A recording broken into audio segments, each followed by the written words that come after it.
Welcome to Climate Channel, Climate Conversation with Quamrul Chowdhury, episode 51. Today we are going to discuss the outcome of COP26. Glasgow COP is done and dust. We have had a long marathon climate negotiations from 31st of October to 13th of November. 14 days marathon discussions. Many of you have joined that parlance, that intense negotiations. So today we are going to share our reflections on the outcome of Glasgow COP26.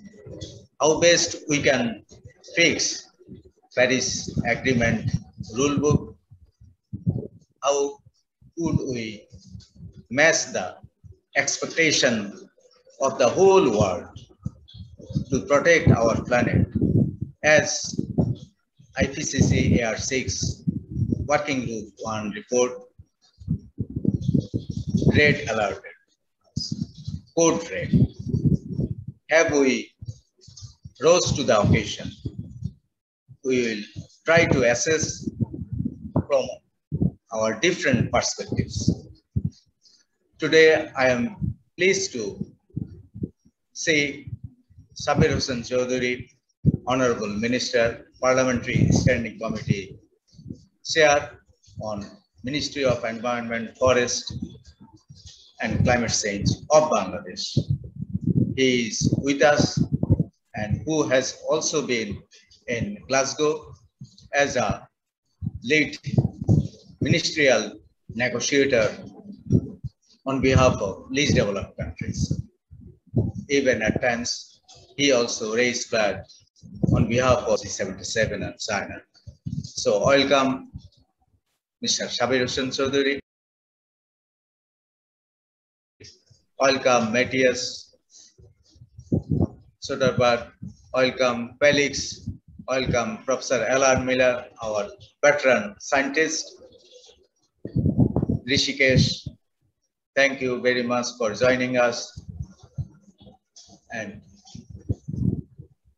Kamal, who has been our African group chair in the negotiation for very many years. And Gio, my friend, who has been co-chairing the long-term finance and standing committee on finance. So I would now like to ask Mr. Sabir Hossain Chowdhury to initiate the discussion. What is your take? What is your reflection? How you foresee, how you see the outcome of COP26 in Glasgow?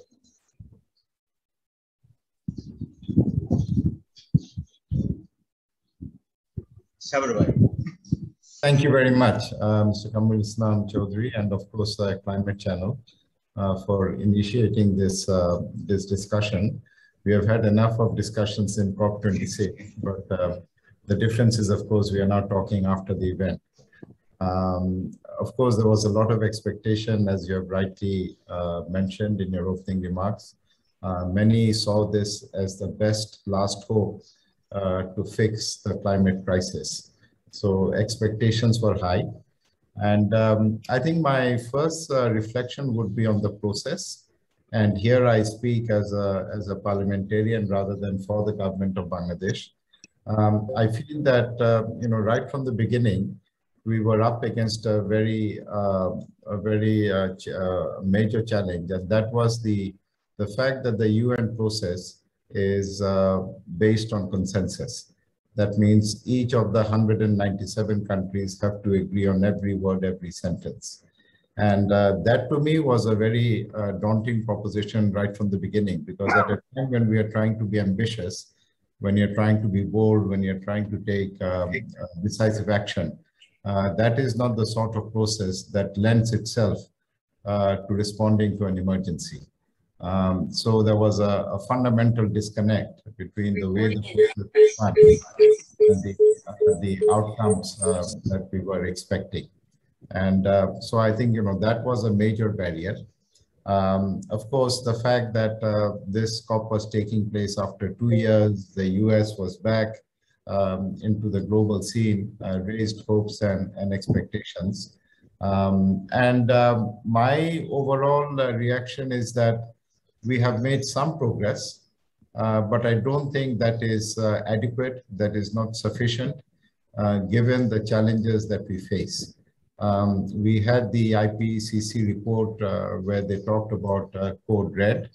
I think it's actually a code blue rather than a code red, because the entire process is now on life support, and code red normally refers to a fire.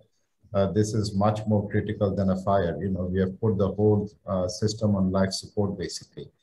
And the window that was limited before COP26 for action has now narrowed even more. So there is still, of course, a technical possibility that we are going to be able to do 1.5 degrees Celsius, but it is looking very, very unlikely.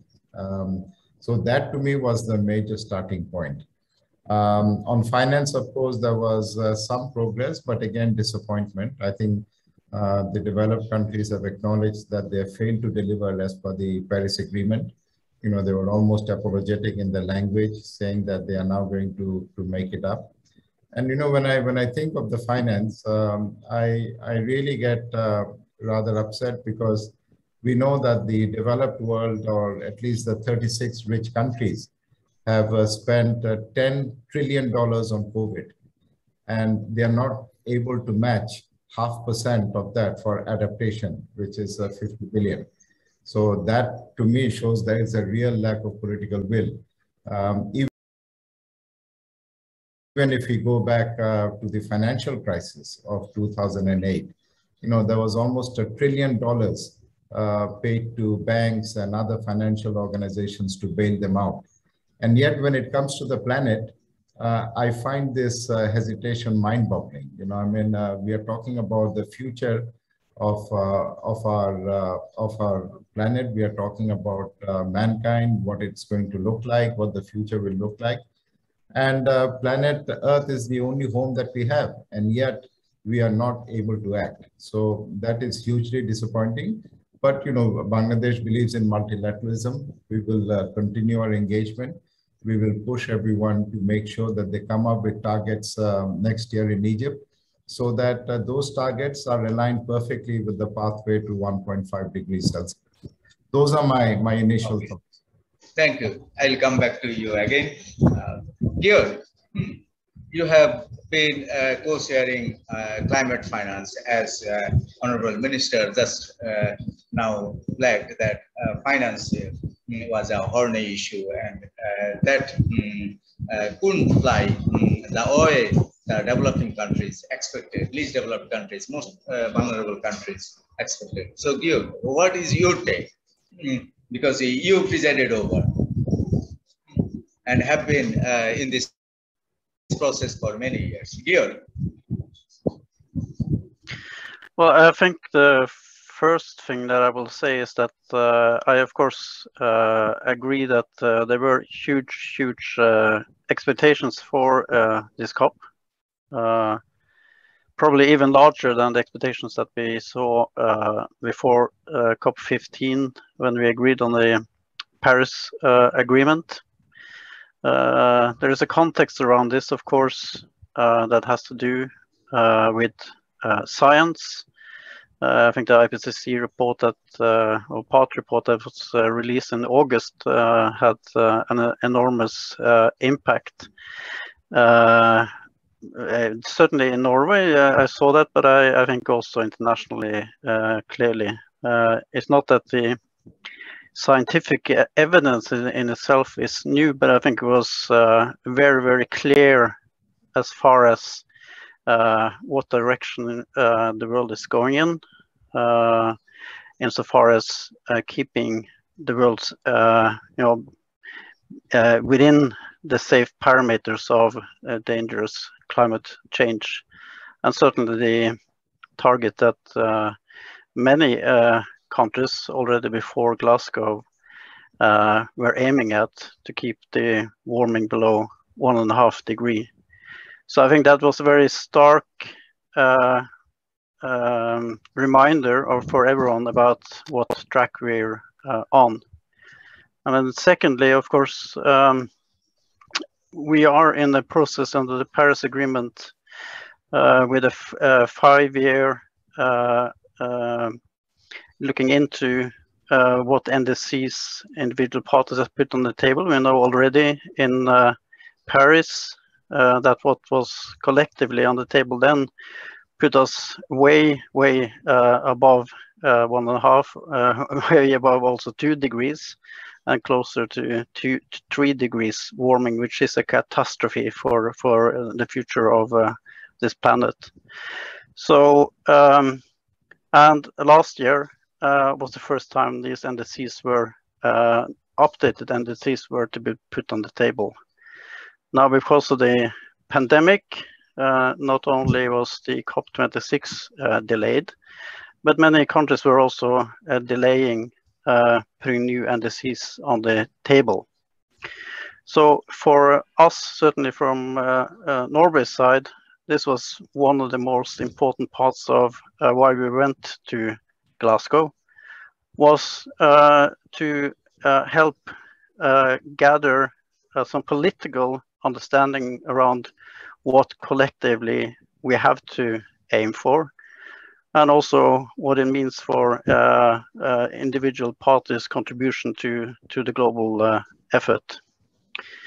And of course, I think the whole arrangement, the whole COP26 clearly also was influenced and impacted by the fact that the world is still in the middle of a pandemic.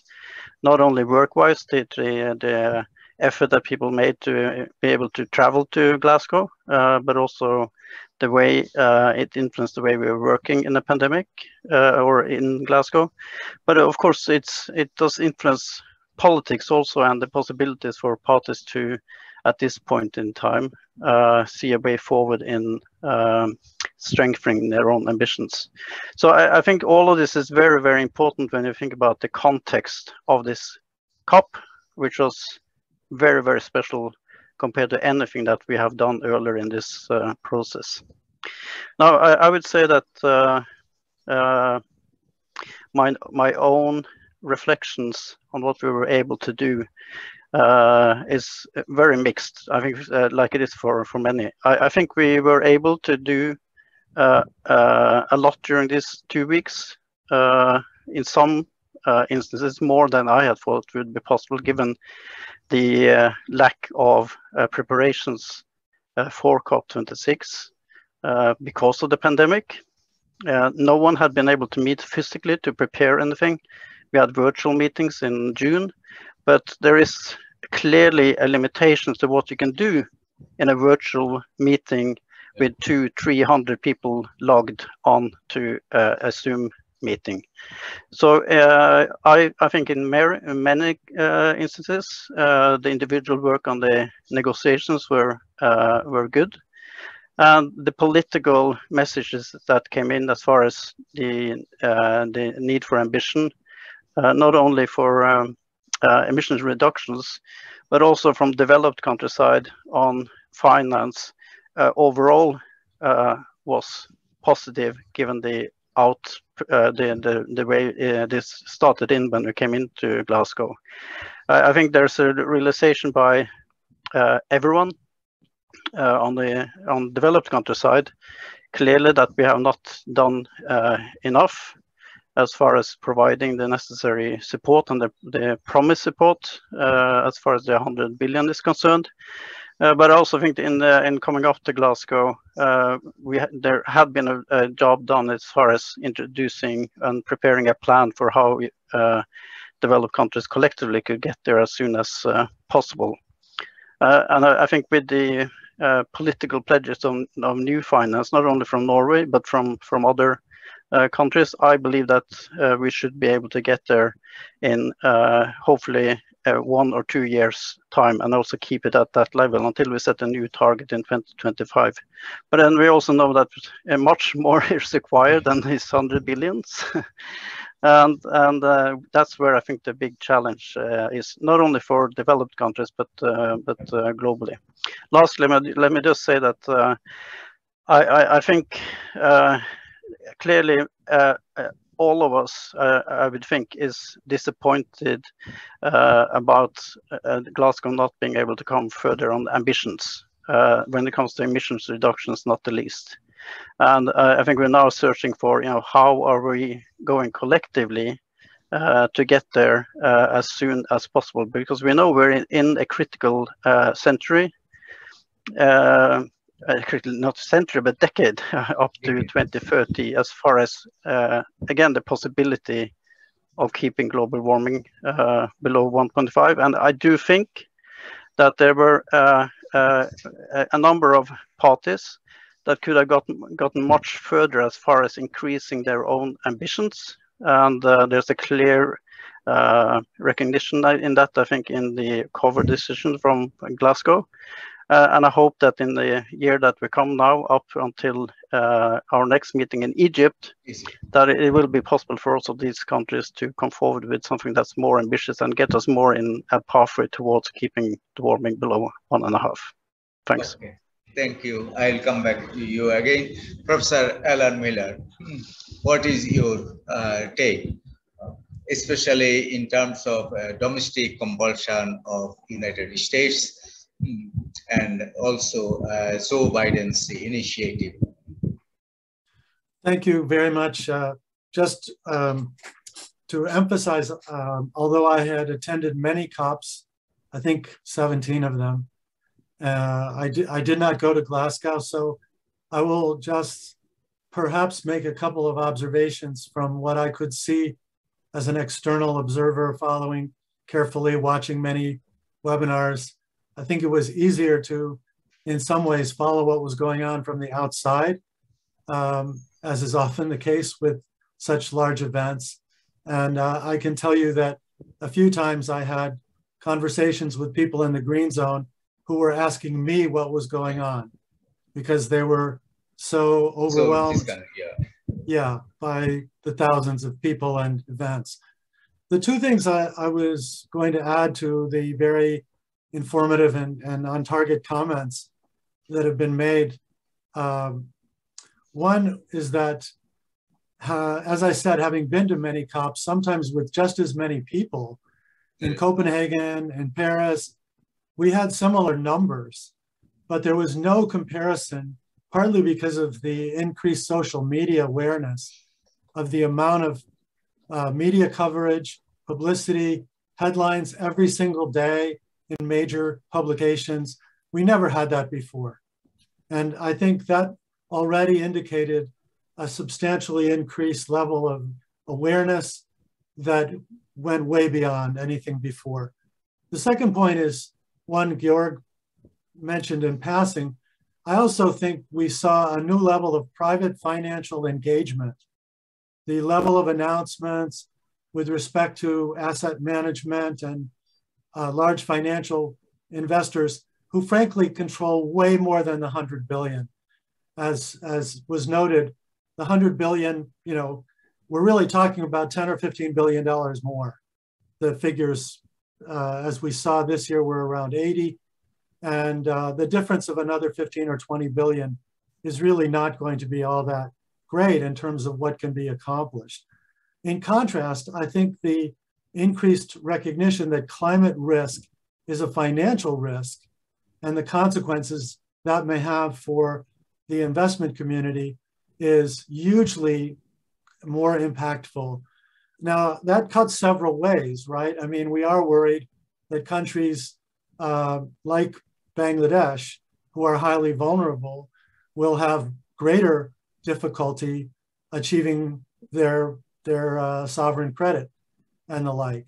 So the awareness of climate risk is not necessarily a direct, going to be a direct source of the kind of investment that we need to be making. But in general, I think we did see this extraordinary accelerated participation from the financial community. And in the long run, I think that will be far more consequential, frankly, than, if you step back and say, how much does the donor world give for everything? It's on the order of $160 billion for everything. So I think it's not, I mean, it would be, we'll see what happens, but I think it's not really realistic, despite all the trillions of dollars that have been marshaled for different domestic problems, to think that that level of generosity is going to dramatically increase without some very major change in the financial system. You know, some of you may have read Ministry for the Future. The author, Kim Stanley Robinson, was in Glasgow. Yeah. And, you know, my favorite part of that book is his dramatic change in the financial system and making, you know, carbon part of the creditworthiness of currency. Well, okay, if something as dramatic as that could somehow be envisioned and brought about, then yes. But I think we have this, just to finish, would be my take on what I think was really a major in a way, not an outcome of the COP, but an opportunity created by the COP. Thank you. I'll come back to you again, Alan. Thanks for your initial reaction. Kamal.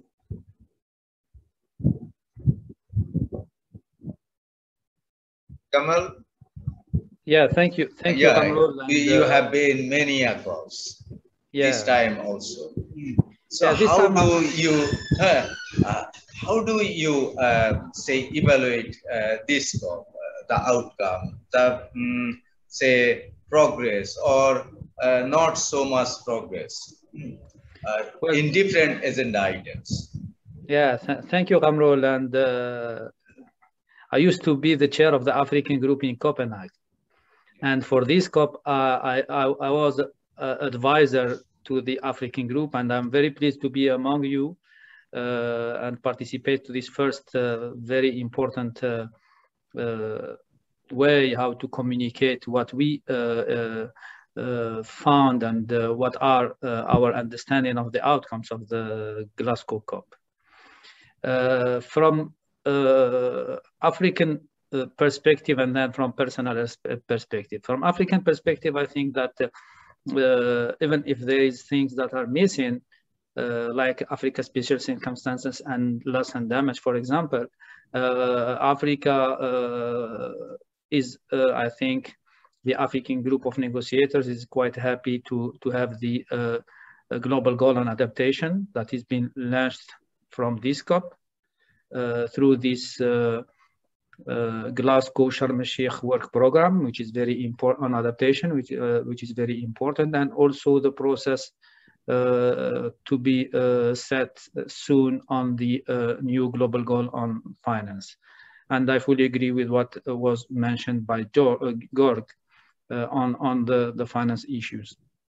Now, from a personal perspective, I see the Glasgow COP that has a successful COP, and it was successful through three successes, three kinds of success. The first one, and I think you will agree with me, is about the challenge of organizing in-person meeting with thousands of participants during this COVID situation, and with travels, with participation, with this is very challenging, and it was successful from my point of view. This is the first success I can consider for this COP.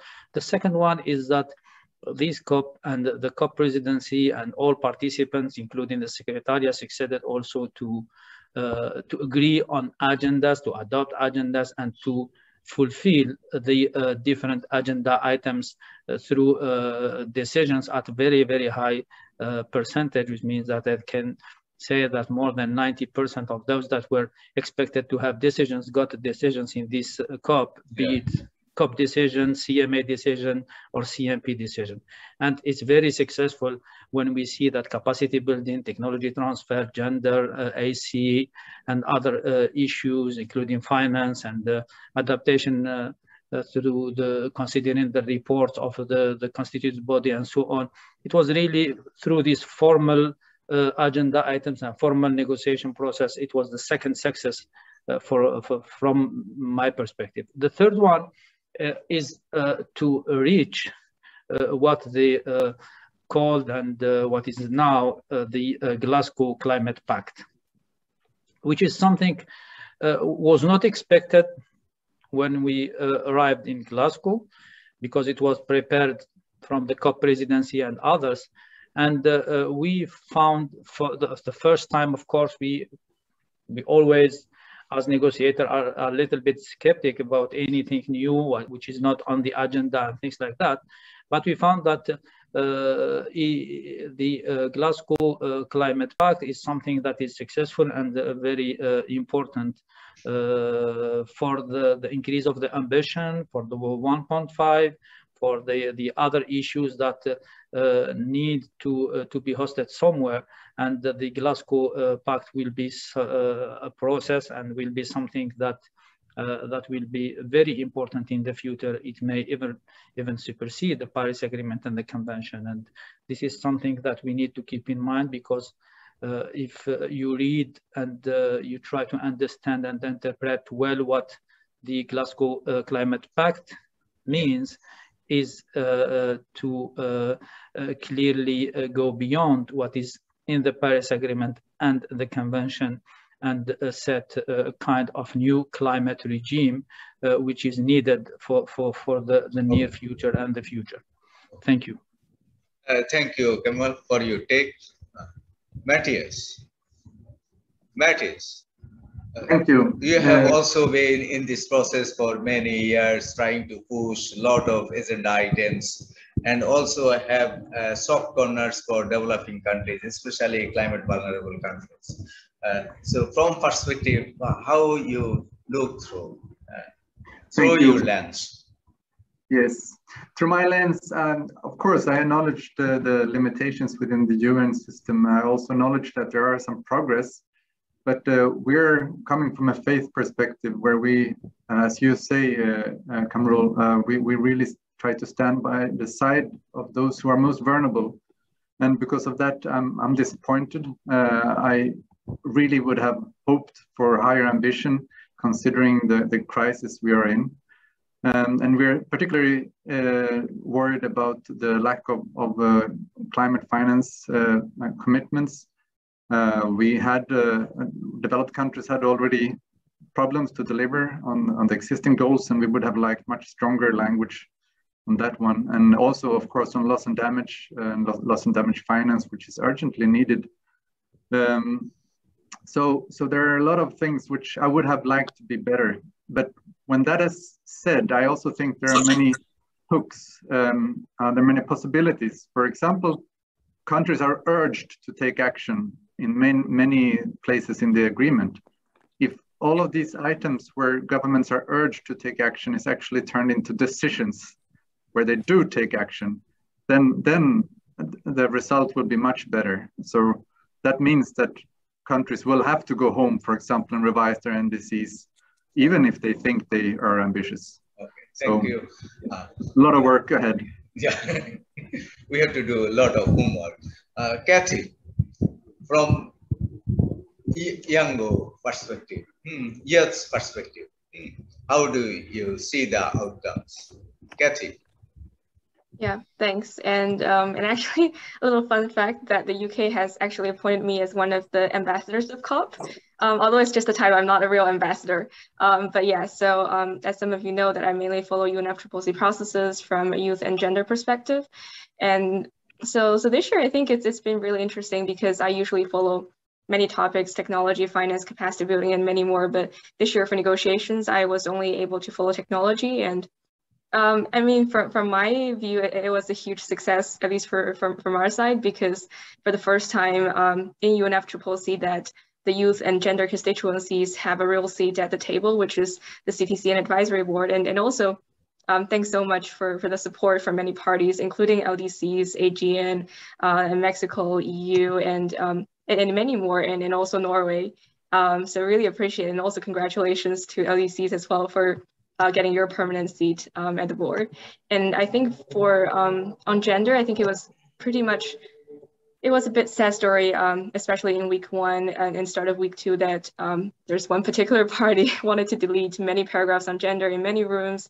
And I've experienced the same in technology as well, but glad that didn't get through. So, so in general, it was a mixed picture, and also, of course, looking forward to the review of the Gender Action Plan next year. And I think this year sort of like build a great foundation for that.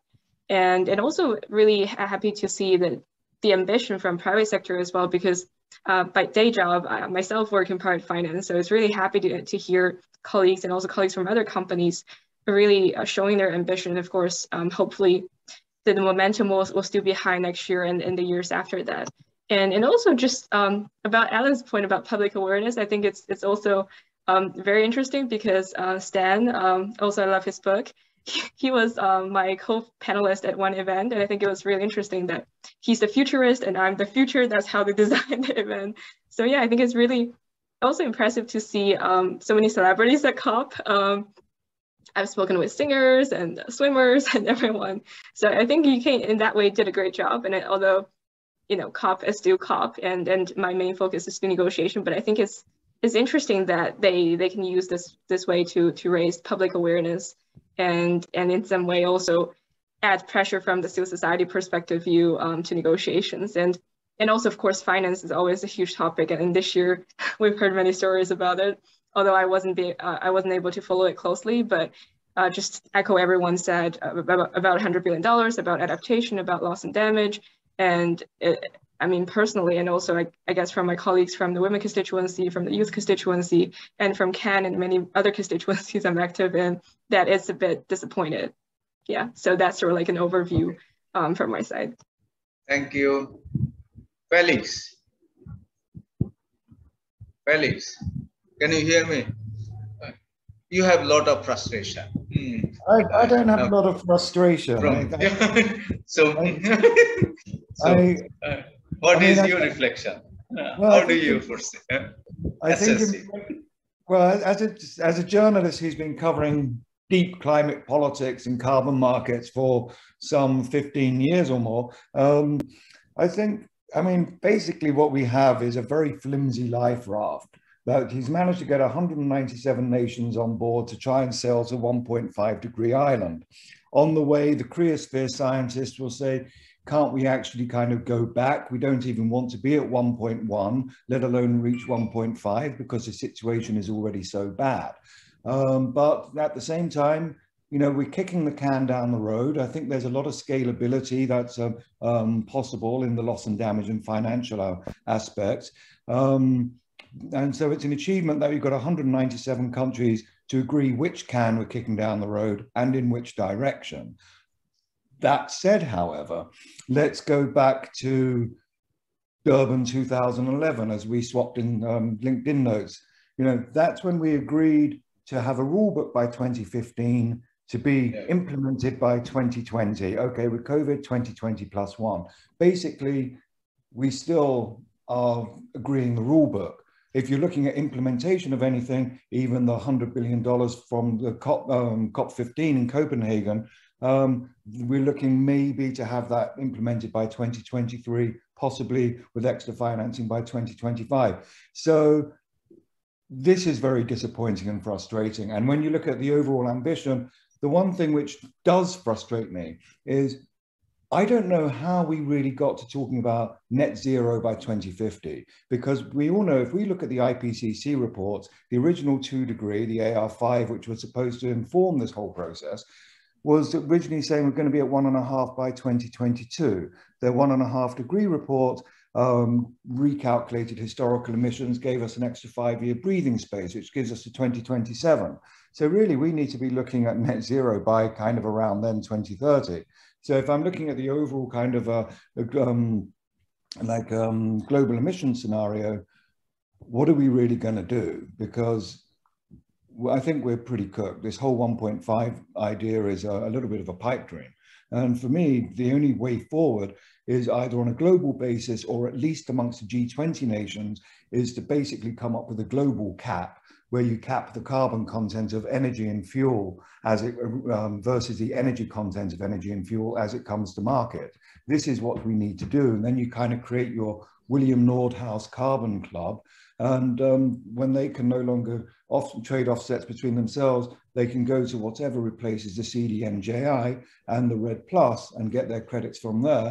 And you can come up with carbon border adjustment mechanisms on countries who don't want to partake. I was encouraged that Xi Jinping would like to have a global carbon market. And I feel that we need to get the US to try and capacity build that ambition, because I think there's possibly some flavor now amongst the Republicans in the US that would probably take kind of an approach if they feel that you can have kind of carbon border adjusted mechanisms under the WTO to offer them some kind of sense of protection, because the US will always say, we're not going to take a hit for the environment economically if like China and other countries aren't going to be responding.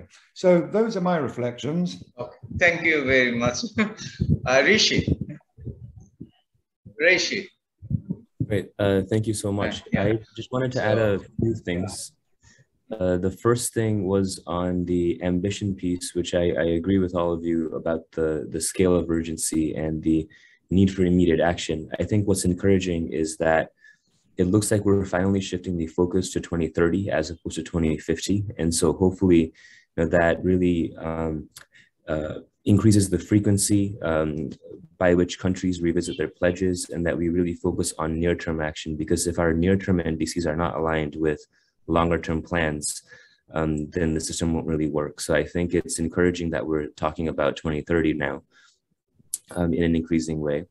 I think the other piece that I want to touch on, building on some of the points mentioned on the finance piece, is that perhaps the climate finance community is finally waking up to the need to significantly engage with the larger development finance community. And I think there's two particular aspects to this. One is when it comes to debt, the cover decision recognizes the impact of indebtedness. And indeed, if we do not address and tackle a developing country debt, there won't be fiscal space, there won't be headroom for the kinds of ambitious action we want to come back with in a year's time, right? So I think tackling debt will have to be a key part of this picture. The second thing, in which Prime Minister Mia Mottley made this so very eloquently at the start of COP, was about the possibility of issuing special drawing rights. And this also made it to the cover decision, but also only recognizing the need to incorporate climate vulnerability into SDRs. But I think we do have to think big, and SDRs may give us an opportunity to sort of make sure that we match the scale of the crisis with the financing that's needed. And clearly the $100 billion goal, as some of you have already said, certainly does not match the scale of the challenge that we really require. And so I think those two pieces, debt and SDRs, I'm really hoping the larger development finance community really builds on what's been talked about in Glasgow on this. Thank you, Rishi. Sabir Hussain Chowdhury.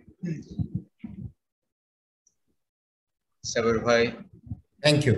I think in terms of private finance, which has come up in a few of the conversations here, it is mitigation which is going to attract private capital. Adaptation hardly ever does, because when you're talking about mitigation, if you're talking about renewable energies, putting up a solar plant, yes, you have the IRRs, you have the ROI, and it makes good commercial sense as bottom line. I don't see how private capital is going to come into adaptation. And the other challenge is, if it is not motivated enough to respond to adaptation, how do countries plan? The whole question of predictability, of certainty of finance, when you're looking at it. So the language that also for the LDCs that we were proposing was that private finance should not be a substitute for public funds. Private finance can certainly be additional and incremental because we know that it doesn't come to adaptation. So I think that's important. With regard to 1.5 and what Felix was saying, we also made this argument in the negotiations, and you were also present. Our point was that things are pretty bad as it is at 1.1. And 1.5 is certainly not a comfort zone that we should be looking at, because it means that things are going to be a lot worse relative. And windows are closing. So that is there. You know, I think we can, if we are really talking about turning on the heat and putting on pressure and intensifying our advocacy, one thing we have to recognize, and I'd be very interested to hear from anyone in the panel, because you've exposed to a lot more COPs than I have been. Since the beginning of the COP process, if you look at all of the outcomes, all of the decisions, they can be divided into process and outcomes. You know, one is the process that we were trying to detail, and the other is the outcomes that we were wishing for. How many outcomes or how many targets have actually been met since this COP process started? Because I think this is a fundamental question that has to be asked. So let's not get carried away by the language. You know, it's not the pledges, it's not the language, it's the delivery. So what is our track record on delivery? And the concern that I have is that, you know, already going into COP26, there was a trust gap. You know, we talk about adaptation gap, we talk about the emissions gap, but there's also a trust gap. There is a huge gap between intention and action. You know, what it is that we are trying to do and what it is that we are actually doing. And I think so COP27, after all of these pledges this time, and you know, we are encouraged and we are saying the words are right. We're not sure if the actions will match the words. If it doesn't happen in COP27, then I think serious questions will have to be asked of the UNFCCC process. Yes. What has it actually delivered? Why do we spend so much time, energy and resources going there? You know, I think each country should actually find out how much money they have spent on their delegations taking part, not just in COP26 in Glasgow, but all of the meetings that have led up to it. And is it really going to be worth our whiles? And quite often, you know, especially in the plenaries, and I think Alok Sharma, I give him 10 out of 10 for effort and for sincerity and for trying. You know, he was repeatedly saying that we need to go for higher ambition, but then we must have consensus.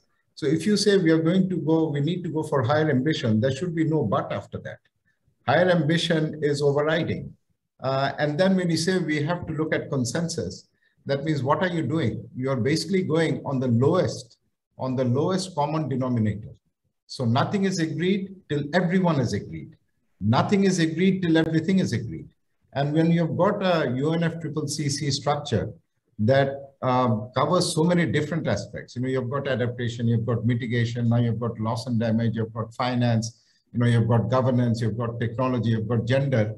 That means lack of agreement or lack of consensus on just one point is going to hold back this whole process. So I don't yet want to say that we have to look at a reform of the UNFCCC, but we have to ask the question, is it really fit for purpose in context of the present emergency that we are facing?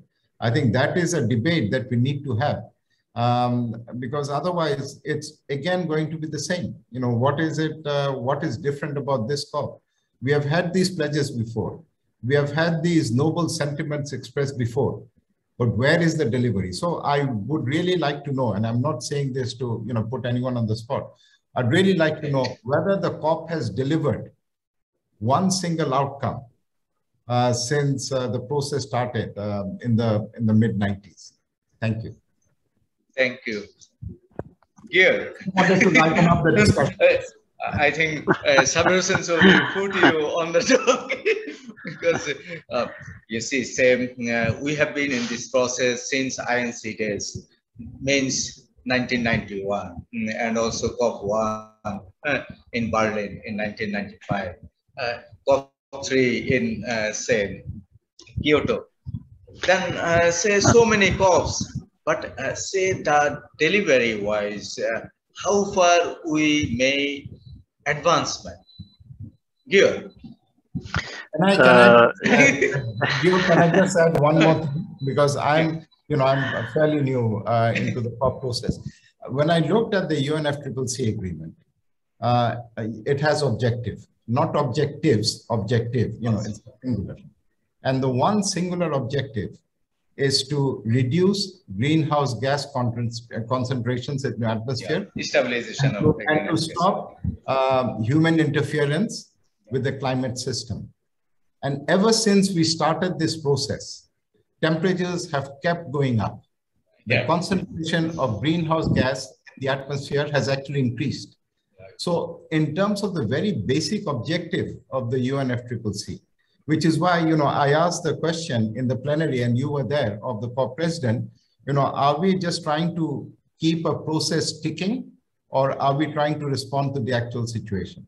Thank you. Sorry, Georg, I didn't wish to interrupt you. Thank you.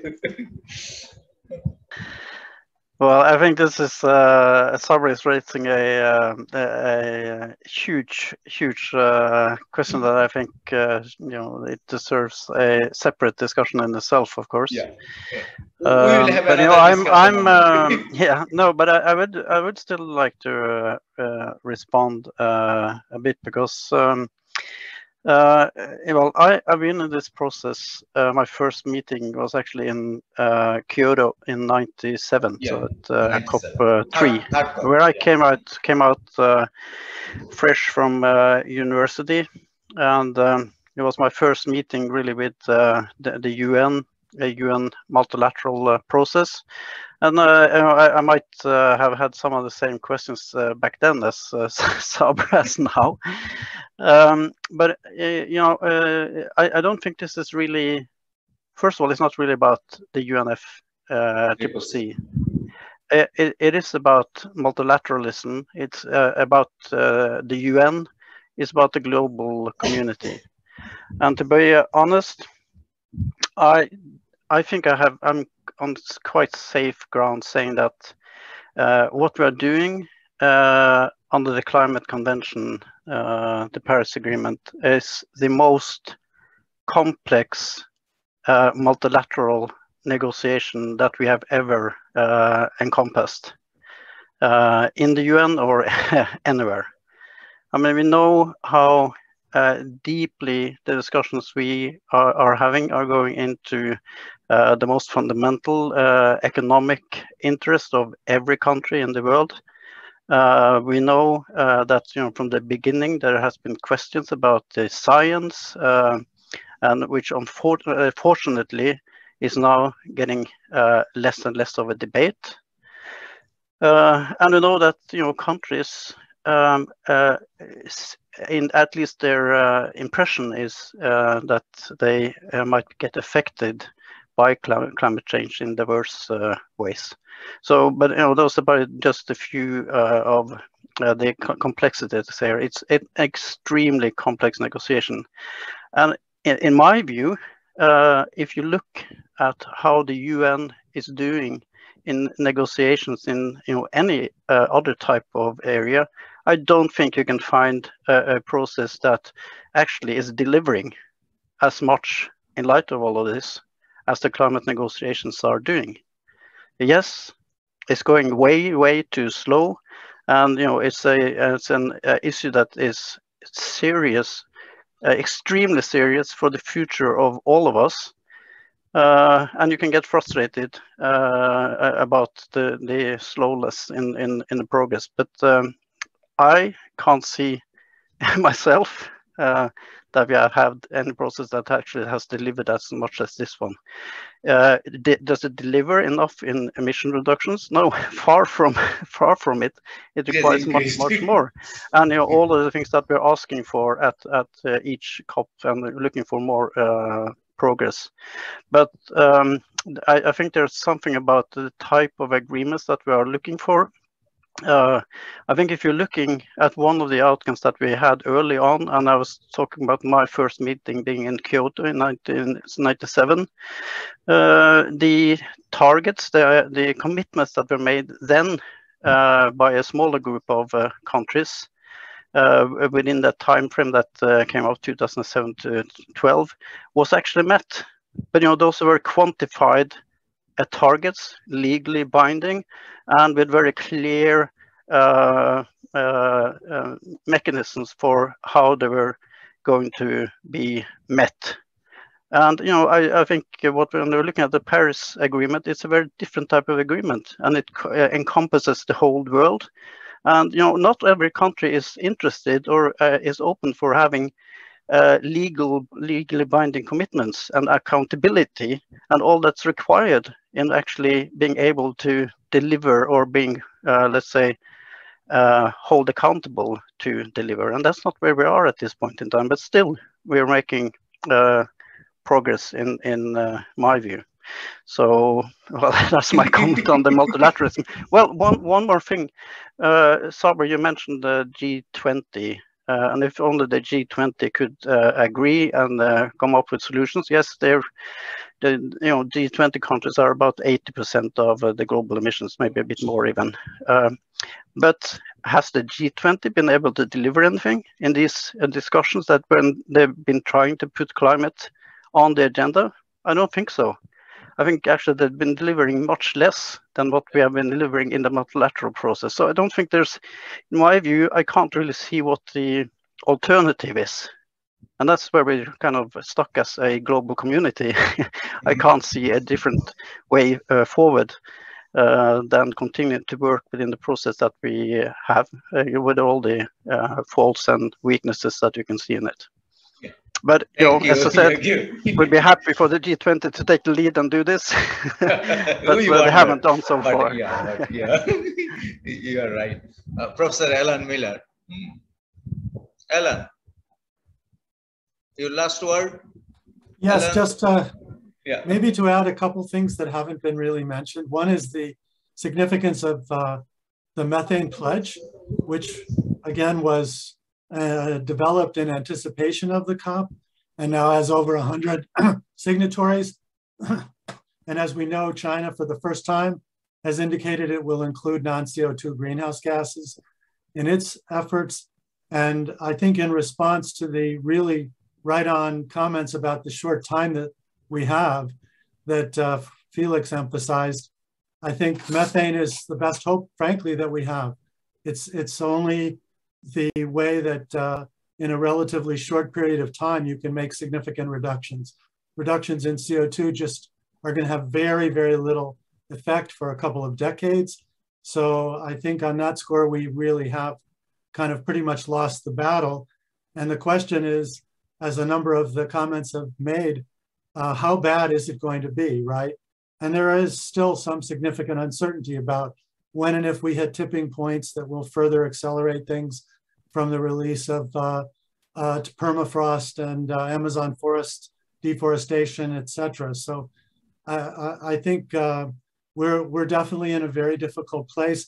Last brief reference in response to this fascinating discussion about the history of multilateralism, I would note there, having written quite a bit and participated in the Montreal Protocol, I would frankly put the Montreal Protocol forward as a much more successful, and I think it is a smaller problem. Because however, you are the architect. Because you are the architect of Montreal Protocol. That's why many people were involved, and the HFC agreement, as you know, Quamrul, is as equivalent to pretty much everything that's been agreed to under the UNFCCC so far. So I think there were a lot of lessons, including the fact that, in contrast, the Montreal Protocol did not have this consensus requirement. Right. And I think also it focused through the Technology and Economic Assessment Panel, which some of you may know of, the TEEP. Right. It was much more sector focused. It didn't try to do everything in this very broad and open-ended way. Anyway, that's another discussion. But I would say, Georg, that I do think not as an alternative to multilateralism, but I think there were a lot of countries, and you know this firsthand, who learned from the success of the Montreal Protocol and deliberately blocked the incorporation of some of the same mechanisms in the UNFCCC, which has made it much more difficult. Those are my last. Well, I could actually. In a sentence. No, sorry. Just I could actually do a lecture on myself on the Montreal Protocol, because I said my first meeting in Kyoto was after my university studies, and my thesis was actually on the Montreal Protocol, and I also have been head of delegation to the Montreal Protocol meetings from Norway. So, but yes, of course, there might be a difference as far as what was accepted of a construct in the UNFCCC, but admittedly, I mean, the Montreal, the ozone depleting issue was very different. It was, you had a handful basically of producers that needed to come up with an alternative. It's very different. You can't compare it to what we're looking at for climate change. It's very different. So I think that's also reflected in the political debate. Thank you. Kamal, in a sentence. Kamal, you are a very sharp shooter, man. Come on. In a sentence, I want to be kind this time, I want to be kind, and Jörg knows me very well. No, you helped us. I still remember fondly in Cancun. Your minister helped us, especially Cancun Adaptation Framework. She was co-chair, and she helped me a lot. I still fondly remember that. Cancun Adaptation Framework wouldn't have been without your support. Yeah, well, for me, it's a positive COP. However, there is always things that are missing.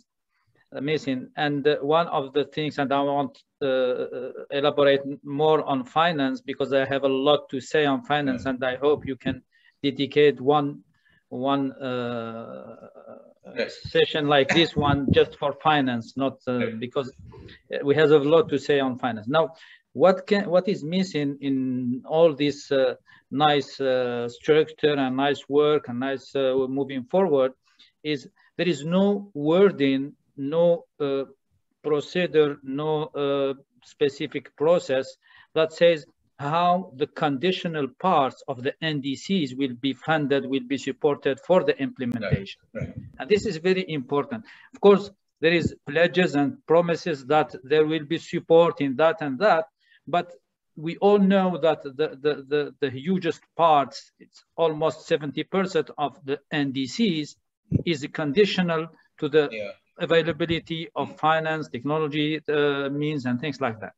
But in all what we decided and discussed in Glasgow, there is no sentence that said how this conditional part will be supported. And this will be very crucial if you want to reach 1.5 or whatever other objective. If we don't set a processes, we cannot leave these for the countries to decide themselves.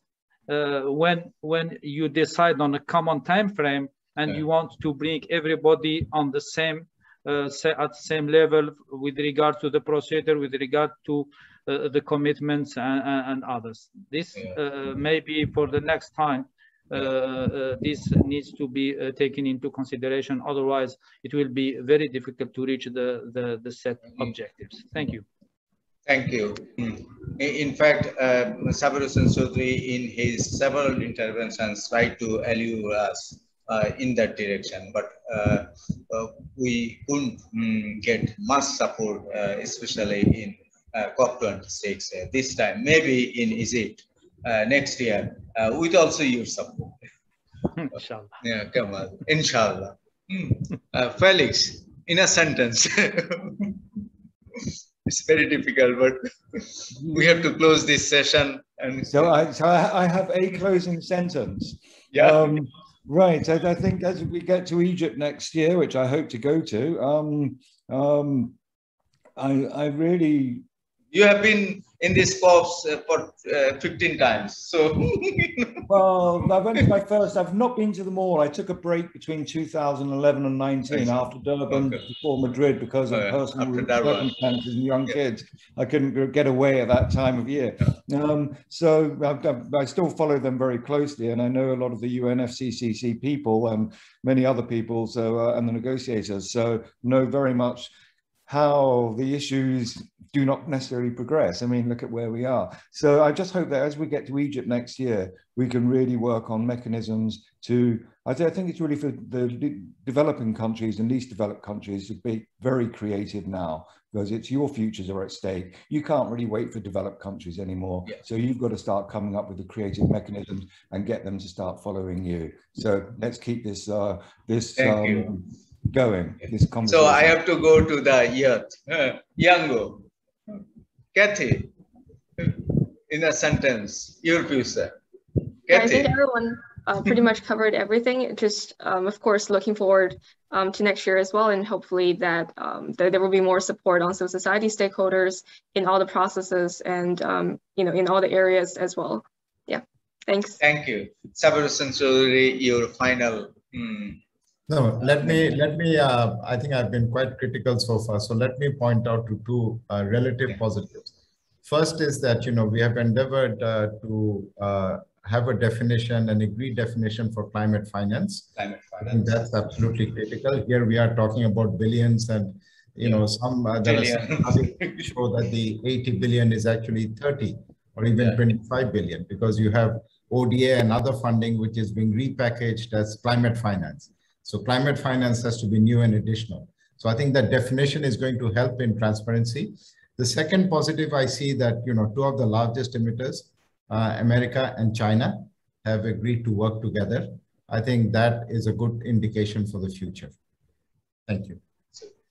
With that, it was a great pleasure to have you all, and your evaluation, your assessment of the outcome of Glasgow COP26.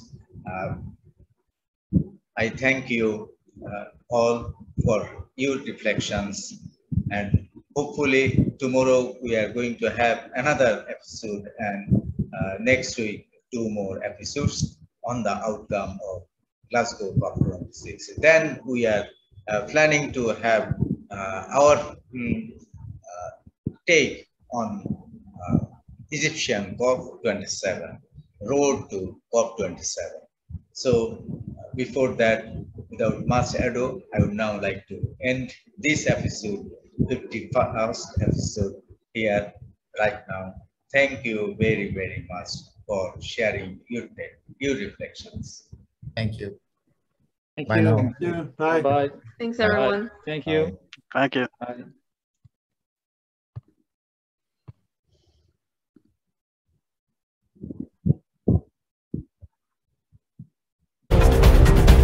Thank you, dear. Thank you, and have a good weekend. Tomorrow,